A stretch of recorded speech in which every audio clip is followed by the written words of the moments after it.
you are seen as one of the youthful leaders on the African continent.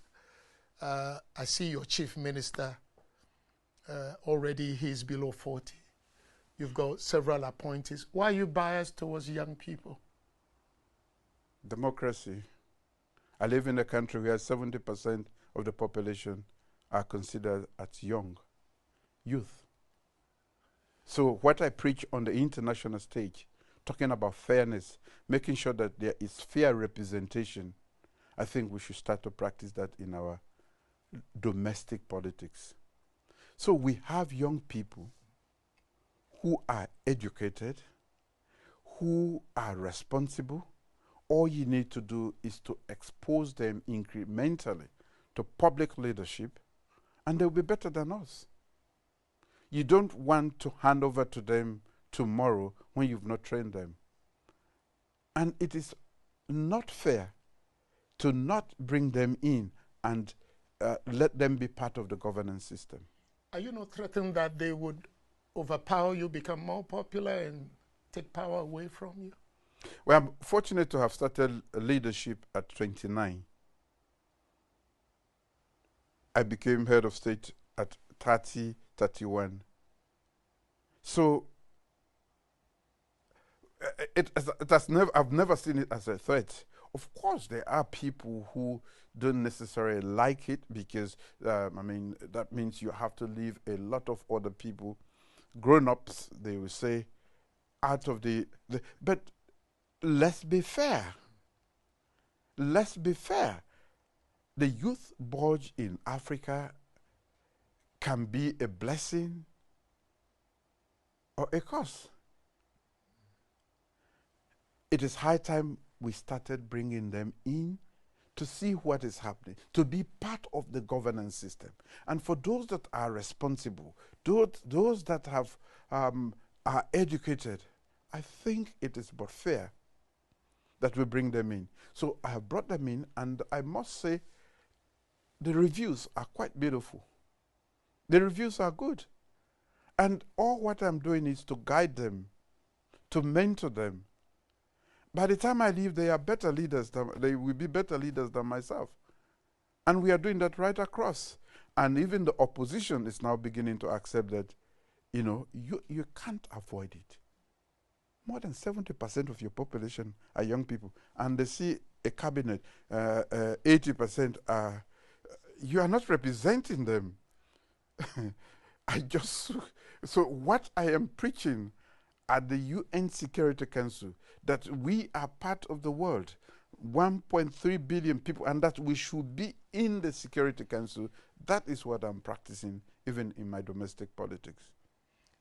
I have one final question, and this would be useful to many governments in Africa. Again, on the youth side, 2 weeks ago I was speaking to graduate students from my country, Ghana, in Maryland, University of Maryland. Many of them are thinking, if I should be like David Senge when I finish Harvard, MIT, I can live a good life in America. Forget about Freetown, Kenema, and Bo. I just live in Washington, D.C. with my family, live a good life. And I was trying to convince them that Kwame Nkrumah had to go back. Nnamdi Azikiwe had to go back. Leopold Senghor had to go back. If there are some of your sisters and brothers here, they finished their PhDs, they are looking for the green card to stay here, what would you say, not just Sierra Leoneans, Africans who are disappointed in leadership back home and they are saying, I don't want anything to do, I sent money home for houses to be built for me, they chopped the money. What would you say to them to say, you can't stay in America, come back home? Home is home. Nobody is going to fix that home. We have to fix that home. Just like Kwame did. For me, I see the West as a place to come and acquire the best knowledge, socialize, see and learn what makes this society tick, and take all of that those goodies and try to put it in Africa. We can be like the United States, we can be like the United Kingdom, Canada. Nobody's going to do it. I completed my graduate studies here at about 33, and I said, and I weighed my options. Should I stay here and be part of the statistics? They have a lot of educated people, more than me. But the knowledge I have here is more useful home. I think I'm better equipped to contribute to national development. And I owe it to my people. I see myself, that I have village mates who could not make it in life. I go to my village and I see them, and I see myself being a natural ambassador for that village and for those people who could not make it in life. It is my responsibility to fix my country. It is not done overnight. Rome wasn't built in a day. It took me time to convince the chief minister when he was working for the company, one of the top companies here. Yes, in Kenya. I said, you know what? You can be the CEO of Microsoft. You can be anything you want to be. But where are you going to go after? Where is your mom? She is in Sierra Leone. Where is your dad?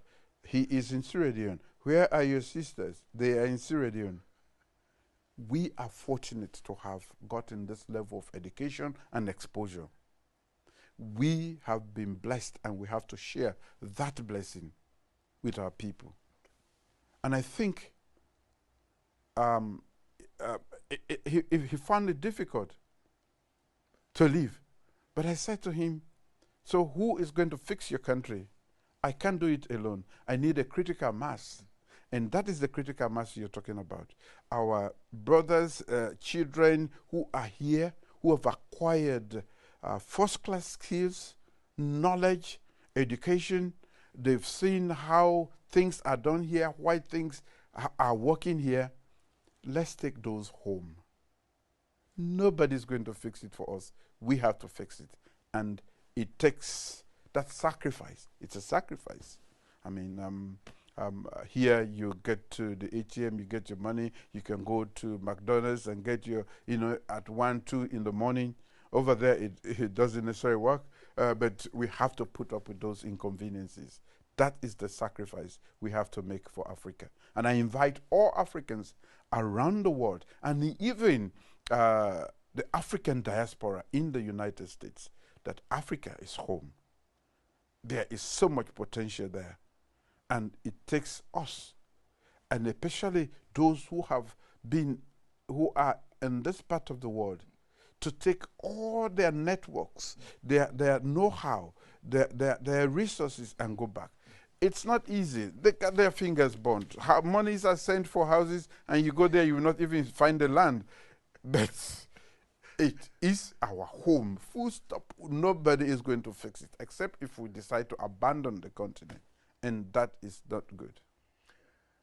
Mr. President, Julius Maada of Sierra Leone, President of the UN Security Council for the month of August. It's been wonderful hearing you.